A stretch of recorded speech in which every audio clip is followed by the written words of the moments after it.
Good morning বন্ধুরা। তো আজকে আমরা সকাল সকাল রেডি হয়ে চলে গেছি তারাপীঠের দিকে, কারণ হঠাৎ আমাদের প্ল্যান হলো যে তারাপীঠ যাব। তাই সকালবেলাতে একদম ভোরে উঠে স্নান করে আমরা বেরিয়ে পড়েছি। আর রাস্তায় যেতে যেতে আমি একটু চার বেগুনি খেয়ে নিয়েছি, কারণ ভীষণ ঠান্ডা পড়েছিল। যেহেতু আমি পুজো দেব না, পুজোর জিনিস নিয়ে আমার বর দিয়ে দিয়েছে পুরোহিত মশাইকে। তারপর এখানে পুজো দিয়ে নিয়ে আমরা সোজা চলে গেছি এই সুতোগুলো কিনতে। শুনেছি নাকি এই সুতোগুলো কিনে পরে যদি বাঁধা হয় এখানে, তো তারা মা তার মনের ইচ্ছা পূরণ করে।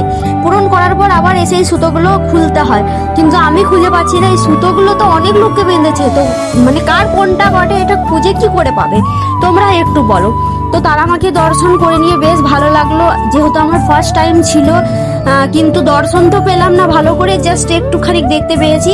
আবার ইচ্ছা আছে, আবার যাওয়ার ইচ্ছা আছে। তোমরা কে কে তারাপীঠ গিয়েছো মানে আমাকে কমেন্ট বক্সে জানিও। আর পেছনে দেখতে পাচ্ছ ওই পুকুরটার জলটা নাকি এখনো পর্যন্ত শুকোতে পারছে না। তারপর পুজো দিয়ে পরে আমাদের খুব খিদে পেয়ে, তাই আমরা কচুরি খেয়ে নিয়েছি। কচুরি খেয়ে নিয়ে সোজাই আমরা বাড়ির দিকে রওনা দিয়ে। আশা করি ভিডিওটা ভালো লেগেছে। টাটা।